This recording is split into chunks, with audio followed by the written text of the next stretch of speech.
Hello friend, मैं हूं इमरान और IAS PCS अकेडमी में आप सभी का स्वागत है। दोस्तों, ये हमारा जीएस का पार्ट 18 है। इससे पहले जिसने 17 पार्ट्स नहीं देखे हैं वो सब अपलोड हो चुके हैं और प्लेलिस्ट में सब अपडेट है, ठीक है, उसे आप देख लीजिए जाकर। ये हमारा 18वां पार्ट है और ये SSC के प्रीवियस ईयर चल रहे हैं। तो चलिए शुरू करते हैं। पहला हमारा क्वेश्चन है, ये देखिए थोड़ा इंग्लिश में, काफ़ी बड़ा क्वेश्चन है। As per the constitution of 91st amendment act 2003, the total number of ministers, including the chief ministers in the council of ministers in a state, cannot exceed dash of the total number of members of the legislative assembly। अब आपने पढ़ लिया होगा तो मैं एक बार हिंदी में से बता देता हूँ। संविधान के 2003 के 91वें संशोधन अधिनियम के अनुसार मुख्यमंत्री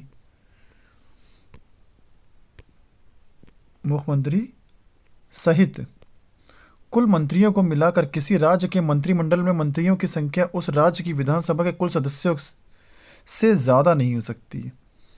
तो अब देखिए, अब ये काफ़ी बड़ा क्वेश्चन आपको समझाना पड़ेगा। तो क्वेश्चन ये कह रहा है कि जैसे कि ये कह रहा है कि हमारा एक संशोधन हुआ, कौन सा, 2003 में, सन 2003 में 91वें संविधान संशोधन हुआ था। अब वो क्या कहता था, वो ये कहता था कि जो किसी राज्य में मुख्यमंत्री व अन्य मंत्रियों सहित उस विधानसभा में टोटल सदस्यों के 15%, मैंने आंसर बता दिया, 15% ही केवल क्या रह सकते हैं, मिनिस्टर रह सकते हैं। इससे कम नहीं, इससे ज़्यादा नहीं रह सकते। तो ये मतलब इसका आंसर तो 15%। फिर भी आपको बता रहा हूँ क्या कहना चाहता है। देखिए फिर से मैं समझा रहा हूँ। मतलब ये कह रहा है कि किसी राज्य में मुख्यमंत्री सहित कुल मंत्रियों को मिलाकर किसी राज्य के मंत्रिमंडल में मंत्रियों की संख्या, यानी कि जो वहाँ पे मंत्रिमंडल, पहले देखो मुख्यमंत्री बनता है, वहाँ फिर मंत्रिमंडल बनाया जाता है, वो उस मंत्रिमंडल में मंत्रियों की जो संख्या होती है मुख्यमंत्री को मिलाकर, वो उस राज्य के विधानसभा सदस्यों के 15% से ज़्यादा नहीं होनी चाहिए। 15% ही हो सकती है, इससे ज़्यादा नहीं होनी चाहिए। तो ये थोड़ा टिपिकल टाइप का क्वेश्चन है। आप बार बार सुनिएगा, से ये समझिए तो समझ में आ जाएगा। और जैसे जैसे यहाँ पर राज्य में होता है वैसे ही केंद्र में होता है। केंद्र में ये होता है कि जैसे कि केंद्र में जो लोकसभा में प्रधानमंत्री व अन्य मंत्रियों को मिलाकर जो मंत्रियों की संख्या होगी वो कुल लोकसभा सदस्यों के 15% से ज़्यादा नहीं होनी चाहिए। तो ये हमारा आर्टिकल ये कहता है। कौन सा आर्टिकल है वो? आर्टिकल नहीं, कौन सा संशोधन है? 91वां संशोधन 2003। थोड़ा पहला क्वेश्चन थोड़ा बड़ा है तो समझाना पड़ा, ठीक है। नेक्स्ट देखते हैं। 30 जून 2020 को के अनुसार भारतीय संविधान की प्रस्तावना को बार संशोधित किया गया। मतलब ये बोल रहे हैं कि अभी तक तो 2020 तक का ये क्वेश्चन है, तो 2020 तक क्या है, हमारी जो प्रस्तावना प्रेमबल है उसमें कितनी बार संशोधन हुआ? तो हमने बताया ये अभी 2022 चल रही है और अभी तक इसमें एक ही बार संशोधन हुआ। अभी तक वो कब हुआ? 42वां संविधान संशोधन 1976 एक बार हुआ है, जिसमें 3 शब्द ऐड किए गए थे। और पक्का वो कौन कौन से थे? इंटेग्रिटी, ठीक है, सोशलिस्ट और सेकुलरिज्म। तो ये कब हुआ? एक बार हुआ अभी तक, ठीक है। नेक्स्ट देखते हैं। प्रत्येक संसदीय बैठक का पहला घंटा के लिए होता है। The first hour of every parliament meeting is for, मतलब हम लोग जो संसद में जब पहली बैठक होती है तो जो पहला घंटा होता है वो किस चीज़ के लिए होता है? देखिए आपके सामने ऑप्शन है, व्यवस्था का प्रश्न, या फिर धन विधेयक पर चर्चा, या फिर प्रश्नकाल, या फिर शून्यकाल। आप लगा लीजिए आंसर। तो आपने लगा लिया होगा इसका। तो इसका क्या होगा? इसका होगा प्रश्नकाल, यानी कि पहला जो घंटा होता है हमारा उसमें प्रश्न पूछे जाते हैं। चलिए नेक्स्ट देखते हैं। निम्न में से कौन सा रिट ऐसे व्यक्ति को उपचार प्रदान करता है जिसे गैर कानूनी ढंग से जेल में रखा गया हो? फिर से देखिए, which of the following writs provides a remedy for a person who has been unlawfully held in a prison. मतलब ये बोल रहा है कि ये जो रिट है, यानी कि ये पहली बार तो देखिए ये रिट आती किसके तहत है? ये रिट आती है आर्टिकल 32। ये हमारा आर्टिकल 32 है, जिसे अम्बेडकर जी ने क्या बताया? संविधान की आत्मा। ये हमें क्या करता है?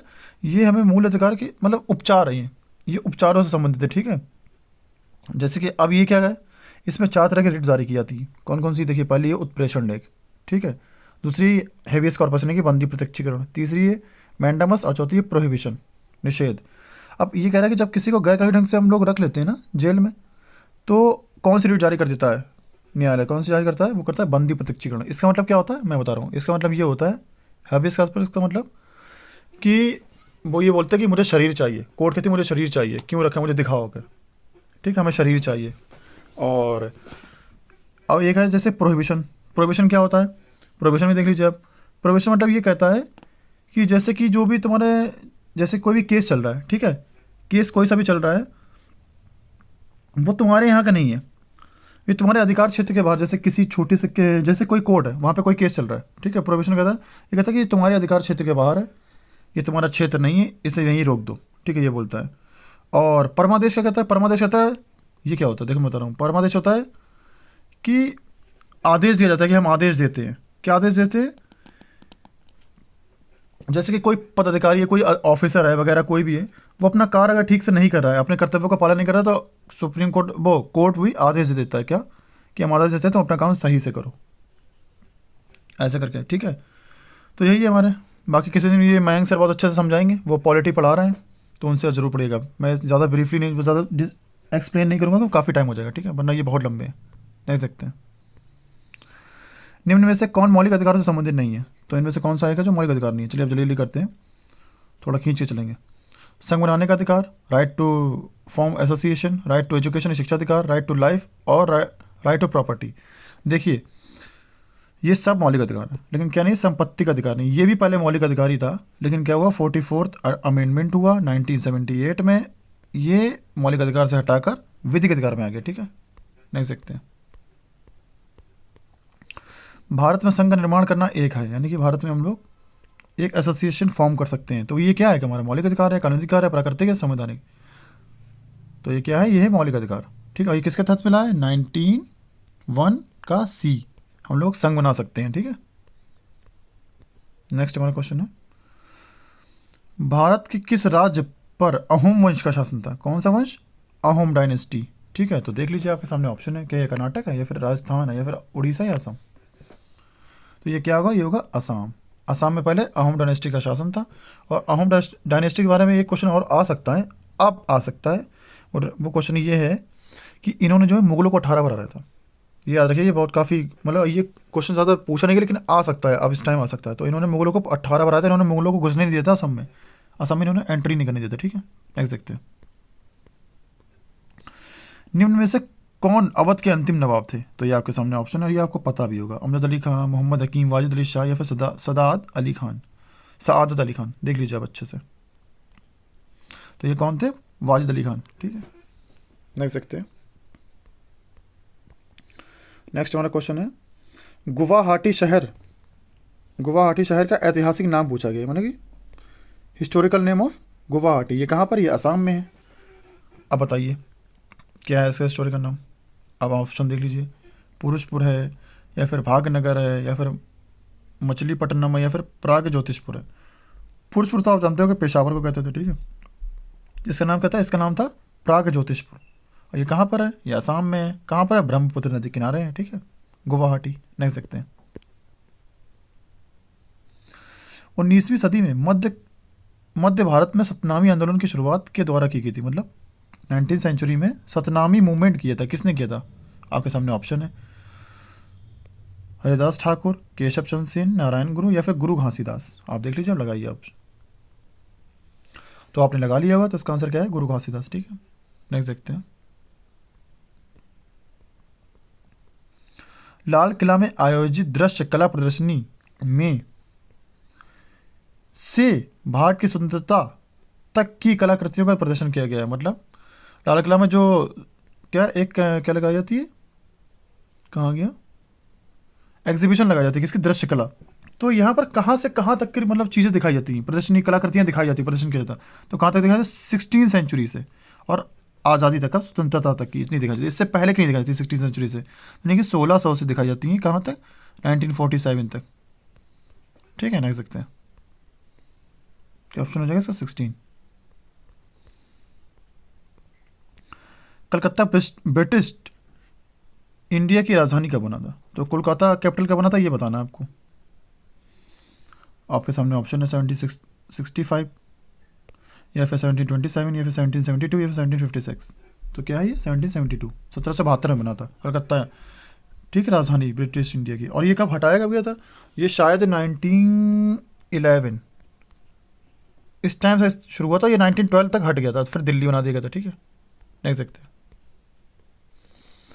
1784 में एशियाटिक सोसाइटी ऑफ बंगाल की शुरुआत किसने की? तो पहला क्वेश्चन यहीं से बन गया, एशियाटिक सोसाइटी ऑफ बंगाल की स्थापना कब हुई? तो ये 1784 में, एक यहाँ से भी क्वेश्चन बन सकता है, ठीक है। अब देखते हैं किसने की, ये आपके सामने ऑप्शन है। तो ऑप्शन क्या है? विलियम जोन्स है, या फिर विलियम एडम्स है, या फिर विलियम वर्ड्सवर्थ है, या फिर विलियम कैरे हैं। तो आपने लगा लिया होगा कौन था ये, सर विलियम जोन्स। अब एक और क्वेश्चन बन सकता है, ये क्या है और क्यों की गई थी? देखिए ये क्या थी, जैसे कि हमारे इंडिया में क्या है, हमारे भारत में, प्राचीन भारत में महाभारत है, महाभारत है, गीता है, ठीक है, ऋग्वेद है, और रामायण है, और पंचतंत्र है। ये प्राचीन जो हमारी किताबें हैं, वेद हैं, ग्रंथ है, जो इसमें काफ़ी ज्ञान है। और ये जो विलियम जोन्स था, इसने देखा, इसने पढ़ा, इसने कहा इसमें तो काफ़ी ज्ञान है, तो ये हमें मिल जाए, हम लोग भी चाहिए ज्ञान। तो इसने क्या करा, इसने मतलब ट्रांसलेशन करवाना शुरू किया, किसमें? इंग्लिश में। तो इन चीज़ों का जो ट्रांसलेशन करवाता था, इसी विभाग को इसने बनवाया था, एशियाटिक सोसाइटी, ठीक है। तो ये एक तरह से ट्रांसलेशन विभाग है, ठीक है। नेक्स्ट देखते हैं। एंग्लो मैसूर युद्ध के बाद ईस्ट इंडिया कंपनी ने बंगाल का गवर्नर किसे नियुक्त किया? तो आप इंग्लिश में देख लीजिए, ठीक है। तो ऑप्शन देख लेते हैं कि रॉबर्ट क्लाइव थे, या फिर सर चार्ल्स मेटकाफ, या फिर लॉर्ड हॉर्डिंग, या फिर वॉरेन हेस्टिंग। तो कौन थे? रॉबर्ट क्लाइव थे, ठीक है। नेक्स्ट देखते हैं। एशियाई खेल, जिसे एशियाड नाम से भी जाना जाता है, पूरे एशिया के खिलाड़ियों के बीच प्रत्येक वर्ष में आयोजित किए जाते हैं। तो देखते हैं, इंग्लिश में देख लीजिए, इंग्लिश में, ठीक है, ठीक है। अब ऑप्शन देखते हैं इसके। तो कितने वर्षों में आयोजित किए जाते हैं एशियन गेम? एशियाड के नाम से जाना जाता है, देख लीजिए आप। 6 साल में, या फिर 4 साल में, 5 साल में, 3 साल में, आप देख लीजिए आराम से, आप लगा लीजिए। तो क्या ऑप्शन होगा इसका? 4 ईयर्स, ठीक है। नेक्स्ट देखते हैं। नेक्स्ट हमारा है, हर डैश साल में आयोजित होने वाला विशेष ओलंपिक समावेश की एक नई दुनिया बनाने वाले लोगों का एक वैश्विक आंदोलन है, ठीक है। और जहां हर व्यक्ति को उनकी क्षमता या अवज्ञा की परवाह किए बिना स्वीकार किया जाता है और उनका स्वागत किया जाता है। मतलब ये देखिए क्या कह रहा है, ये कह रहा है, ये एक ऐसा क्वेश्चन है इसमें कह रहा है कि स्पेशल ओलंपिक होता है। कैसा स्पेशल ओलंपिक? ये किसके लिए होता है? इसमें हर एक का मतलब एक तरह से स्वागत है, सब कोई भी जा सकता है, सबका वेलकम है, चाहे वो कैसा हो, एबिलिटी या डिसेबिलिटी कुछ नहीं देखा जाता, सब कुछ, चाहे कैसे भी आप जा सकते हैं वहाँ पर, सभी पर्सन का वहाँ पर वेलकम होता है। और एक न्यू वर्ल्ड के बारे में मतलब बात करते हैं लोग। तो ये कौन सा, ये कितने साल में होता है? ये होता है, पूछा कितने साल में ओपन होता है? ये 5 में होता है, या फिर 2 में, या 3 में, या 4 साल में। तो कितनी बार होता है? ये 2 सालों के बीच में होता है, ठीक है। ऐसे क्वेश्चन एसएससी पूछता है, ये मैंने अपने पास नहीं बनाई, देखिए सीजल में आया हुआ है। तो ये थोड़े बड़े बड़े क्वेश्चन होते हैं, देख लीजिए आप अच्छे से। अब ऐसे गेम के टर्म्स है कुछ, किसमें कौन सा यूज़ होता है? स्ट्रेटेजी का है, ठीक। पुट शब्द का प्रयोग के खेल में किया जाता है, किस खेल में किया जाता है पुट शब्द का प्रयोग? आप देख लीजिए, आप लगा लीजिए आंसर। क्या क्रिकेट में, या फिर टेबल टेनिस में, या फिर गोल्फ में, या फुटबॉल में? तो किस में किया जाता है? किया जाता है गोल्फ में, ठीक है। नेक्स्ट देखते हैं। नेक्स्ट क्वेश्चन हमारा, चेरी पिकिंग शब्द किस खेल में प्रयोग किया जाता है? कौन सा? The term cherry picking is used in which sport? तो आपके सामने ऑप्शन है, टेबल टेनिस, तैराकी, बास्केटबॉल, या फिर क्रिकेट। आप देख लीजिए, तो किस में होता है ये? चेरी पिकिंग होता है बास्केटबॉल में, ठीक है। नेक्स्ट देखते हैं। वह भारतीय खिलाड़ी जिसने अश्विनी पोनप्पा के साथ 2015 में कनाडा ओपन महिला युगल का खिताब जीता था, ठीक है। तो ऑप्शन देखते हैं, साइना नेहवाल, ज्वाला गट्टा, पीसी तुलसी, या फिर पीवी सिंधु। तो कौन थी? ये थी ज्वाला गट्टा, ठीक है। नेक्स्ट देखते हैं। नेक्स्ट हमारा क्वेश्चन है, निम्न में से कौन एकमात्र भारतीय हैं जिसने स्नूकर और बिलियर्ड्स दोनों में एमेच्योर विश्व खिताब जीता? यानी कि who among the following is the only Indian to have won the amateur world title in both snooker and billiards? तो ऑप्शन देख लेते हैं, कौन है ये जो दोनों चीज़ें जीत चुके हैं? क्या ये गीत सेठी हैं, या फिर माइकल फरेरा, या फिर सुभाष अग्रवाल, या फिर पंकज अडवाणी? आप लगा लीजिए। तो इसका आंसर क्या होगा? इसका आंसर होगा पंकज अडवाणी, ठीक है। नेक्स्ट देखते हैं। नेक्स्ट हमारा क्वेश्चन है, द टर्म डॉल्फिन किक किस खेल से संबंधित है? Dolphin kick is associated with sport, मतलब डॉल्फिन किक पूछा किस खेल में यूज़ होता है? तो फुटबॉल में होता है, रग्बी में होता है, तैराकी में होता है, या क्रिकेट में होता है? तो किस में होता है? आप लगा लीजिए पहले। जी, ये होता है स्विमिंग में, ठीक है, आपने लगा लिया होगा। और गाइस, मैं एसएससी के वोकैब भी करवा रहा हूँ, जिसने वो नहीं देखा है या जिसे पता नहीं है तो वो प्लीज़ आकर हमारे चैनल पर देखिए, उसकी प्लेलिस्ट अपडेट है। और मैं वन वर्ड्स भी करा रहा हूँ, और ईडियम फ्रेजेस और एंटोनिम्स सिनोनिम्स मैं डेली करवाता हूँ सुबह 10 से 12 के बीच में। आप ज़रूर आइए और उसे सपोर्ट करिए। और अगर ये मेरा वीडियो लोगों को पसंद आ रहा है तो प्लीज़ इसे सपोर्ट करिए, सब्सक्राइब कीजिए, शेयर कीजिए।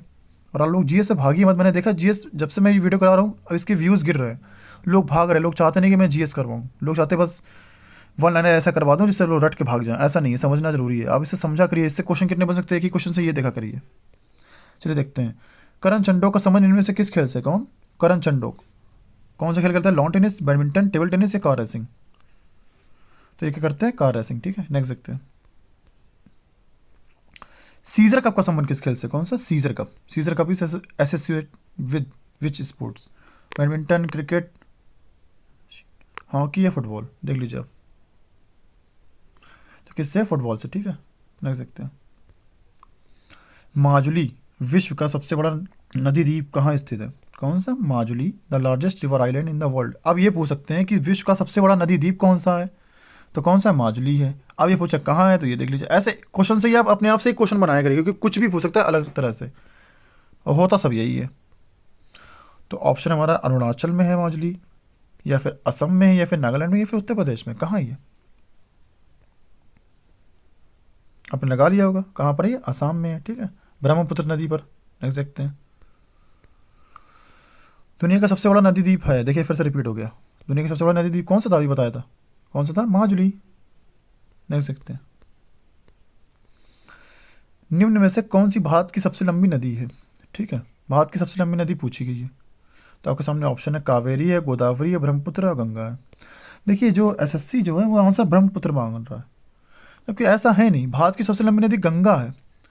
ब्रह्मपुत्र जो है इंडिया से ओरिजिन नहीं होती है, और गंगा जो इंडिया से ही ओरिजिन होती है और इंडिया में जाकर गिरती है। तो यही समझ नहीं आ रहा मतलब। तो इसका आंसर एसएससी ब्रह्मपुत्र मान रहा है, और मेरे हिसाब से तो गंगा है। बाकी आप ब्रह्मपुत्र मान सकते हैं। ठीक है, नेक्स्ट देखते हैं।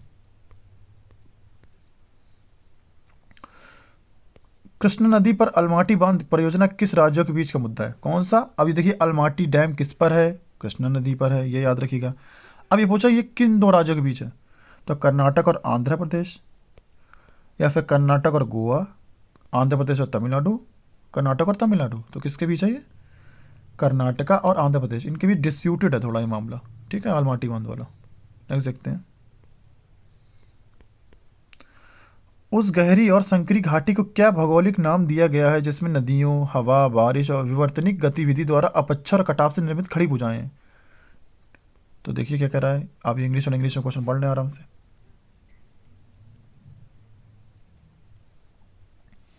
तो आपने पढ़ लिया होगा। तो ऑप्शन देखते हैं इसके, क्या है इसके ऑप्शन? ब्यूटस है, या फिर रिज है, या फिर घाटी ने कैनियन है, या फिर बेसिन है। तो संकरी घाटी क्या कहते हैं? जिसमें नदियाँ, हवा, ये सब होती है। नदियाँ, हवा, बारिश और ये सब गतिविधि होती है, क्या कहते हैं इसे? कहते हैं घाटी। इन सब से ही मिलकर बनी है ये। नदियाँ, हवा, बारिश, जो इनसे गतिविधियाँ हुई, इनसे कटाव हुआ, इनसे निर्मित खड़ी खड़ी भुजाएं बनी हैं। ठीक है, नेक्स्ट देखते हैं। वह बाह्य संरचना क्या कहते हैं जिसमें केवल कुछ ही फर्मों का बोला बोला है? अब यहाँ इकोनॉमिक मतलब a market structure which is dominated by only a small number of form is called. मतलब कुछ ही फॉर्म है उस एरिया में, काफ़ी कम फॉर्म है। नहीं तो कौन सी संरचना होगी? परफेक्ट कंपटीशन, मोनोपोली, ओलिगोपोली, या फिर मोनोपोलिस्टिक। तो कौन सी होगी? कम है, यानी कि कम है। तो रूट वर्ड अगर आपको आते हैं तो आप बता दें इसमें कम का मतलब एक ही है, ओलिगो। ओलिगो मतलब होता है कम, अल्प। तो मैं सोचा हूँ एसएससी में रूट वर्ड भी आते हैं, मैं वो रूट वर्ड्स का भी एक वीडियो ले आऊँगा। कम से कम 50-60 रूट वर्ड मैं करवा दूंगा आपको। ठीक है, नेक्स्ट देखते हैं। इसका आंसर हुआ ओलिगोपोली। नेक्स्ट वाला क्वेश्चन है, अर्थशास्त्र में एक बाजार में संपत्ति खरीदना तथा उसी समय किसी अन्य बाजार में समरूप संपत्ति को उच्च कीमत पर बेचने को क्या कहते हैं? तो इंग्लिश में पढ़ लीजिए। In economics, buying an asset in one market and simultaneously selling N identical asset in another market. मतलब हमने एक मार्केट से सामान खरीदा, अब दूसरे मार्केट जाकर वही बेच दिया। ठीक है, और किसमें? हाई, ऊंचे कीमत पर। तो उसे क्या कहते हैं? इस टर्म्स को क्या कहते हैं? ऑप्शन है आपके सामने। डेप्रिसिएशन यानी कि ह्रास, मोर्टगेज यानी कि बंधक, आर्बिट्रेज, या फिर डेवैल्यूएशन। तो क्या होता है? ये होता है आर्बिट्रेज। ठीक है, यहाँ से खरीदा वहाँ बेचा और थोड़ा ज़्यादा कीमत पर। नेक्स्ट देखते हैं। दो वस्तुओं के उन सभी संयोजनों को दर्शाती हैं जिसे एक उपभोक्ता दी गई बाजार कीमतों पर अपनी आय स्तर के बीच खरीदने के सक्षम है। तो इंग्लिश में देख लीजिए, इसे इंग्लिश में पढ़ना हो, ये लिखा हुआ इंग्लिश में पढ़िए।